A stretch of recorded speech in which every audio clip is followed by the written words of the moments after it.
Once a week kami nagluluto ng chili sauce para sa pares namin. Kapag magluluto nga si Geraldine, ako na yung nagbabalat ng bawang. Pati na din yung tangkay ng sili, ako na rin yung nag-aalis. So ako na talaga yung nagpe-prepare nito bago lutuin nga ni Geraldine. Pagkatapos ko ang mahugasan yung malalaking kaldero, nagwalis na rin ako dito sa may kusina. Si Geraldine naman kapag gagawa siya dito sa bahay, kailangan talaga meron niyang tugtog. Mas ganado kasi siyang gumawa kapag may music siyang naririnig. Parang ako lang din siya nung medyo bata pa ako. Na kapag naglilinis ng bahay, gusto ko talaga yung dumadagundong yung music dun sa loob ng kabahayan. Kagabi nga pumunta sila Geraldine sa Binyan para bumili ng baka. Hindi na nga rambutan yung binili nila kundi lansones na. Naglansones na din pala ngayon. Ngayon na nga lang ulit ako makakatikim nito kasi ang tagal ko na rin hindi nakakatikim since nagtrabaho ako ng Japan. Maliliit nga lang din tong lansones na to at hindi pa talaga siya masyadong matamis. Katamtaman lang din naman ang lasa. Pagkatapos kong kumain ng lansones, yung mga damit kong matagal nang nakasampay dito, kinuha ko na rin. Ulan-ulan din kasi kaya feeling ko hindi pa siya tuyo. Kinuha ko na nga to kasi kinahapunan maglalaban naman ako ng mga kumot ko. At yung ilang piraso ng mga hindi ko nadlabahan ng mga nakaraan na pantalon, hindi ko na siya sinabay dito. Kasi ito kinusot ko lang din to sa kamay. Pinupi ko na din nga to diretso para mamaya kapag maglaba ko, wala na rin akong tutupiin. Nilagang buto-buto nga yung ulam namin ngayong tanghalian. Yung pang-ulam nga namin, laging sabi niya na kami bumibili kasi nga sinasabay ni Geraldine kapag bibili sila ng baka. At saka kapag kagabi, maganda talagang bumili sa Binyan kasi nga mura. Good for 3 days nga yung binibili naming ulam doon. Iba-ibang klase na yon at hinahaluan na lang ni Geraldine ng gulay. Pagkatapos nga naming mananghalian, handa na rin ni Carlos yung mga gagamitin na mga onion leeks at kalamansi para sa pares. Shortcut na nga to, alas 5 na ng hapon at hinahanda na rin nila Carlos at Geraldine yung cart para mamaya-maya makaalis na rin si Carlos. Linggo nga ngayon at magtitinda nga kami kasi nung nakaraan nga ang birthday ni Tantan, hindi naman na sila nakapagtinda kaya ngayon nga ipinalit. Kaya kami dalawa ni Geraldine yung magtitinda ngayon. Si Carlos nga muna yung magtitinda ng mga 2 oras kasi nga maglalaba pa ako. Nagkaroon na nga ng tubig kaya hinanda ko na rin yung washing machine para malabhan yung mga kumot ko at pati na rin yung mga bedsheet ko. Isinama ko na rin nga yung mga ilang piraso kong damit. Mauuna na nga si Carlos dun sa pwesto kasi nga susunod na lang din kami ni Geraldine. Pagkatapos kong maglaba, 6:30 nga eksakto natapos kaming maglaba na isampay ko na rin yung mga damit ko. Kasi nga habang naka-dryer siya, isinasampay ko na rin yung mga natapos. Pagkatapos nga noon, papunta na rin kami ni Geraldine sa pwesto para palitan na si Carlos. Dala-dala na rin namin yung 2 bata. Pagkadating nga namin dito sa pwesto, nagulat kaming 2 ni Geraldine kasi andito na yung nanay ko, yung mga kapatid ko, at saka yung mga pamangkin ko. Nagsabi nga sila na pupunta pero ang sabi nga nila alas 8 pa nga sila makakarating. So, aga nga nila alas 7 pa lang nandito na nga sila. Dito nga rin nga si Mary Jane, first time nga niya kakain dito sa may parisan. Day off nga niya kaya nakasama siya dito. Nag-cravings nga daw sila ng pares namin kaya napapunta din sila dito. So yun nga talagang nakaka-addict naman yung pares kapag masarap talaga yung natikman mo. Siyempre pares namin to kaya sasabihin ko talaga na masarap to.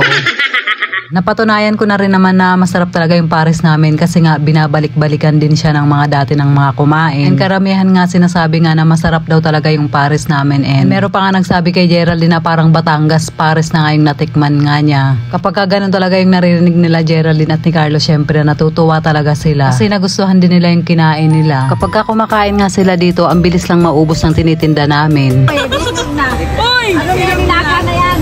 Ano din yung tatay mo? Si Trisha! Si Talen! Bilangin mo, baka malugi ka. Hindi yan, alam niya yan. Ano ba yan? Doon o, sitting pretty yung nalagis na mamer na to. Ha? Oh, may kita din. Mga muna ako, mga plastic. May kulang pa ba? Jadi magkano daw? 40 po.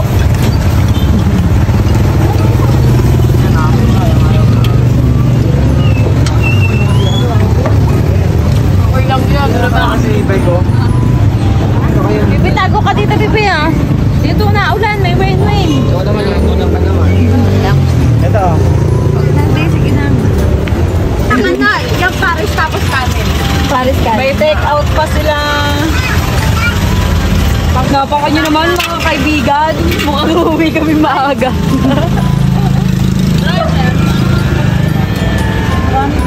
Ano pala? Siguro yung maganyan. And guys, nasa Paris nila ako. Ay, sa labang Paris ko. Paris, Mami! Paris, Mami! Mami, Paris! Tapos kumatin mo ako, managpipento ko. Pares. Santi na lang to. Paris! Paris na yan. Yung balot. Yun ang birthday yan ang...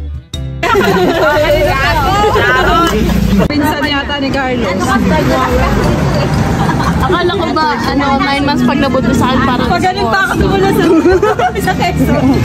Buntis na si Ginea dahil nasa akala ko 9 months sa oras ng palapag sa katarungan.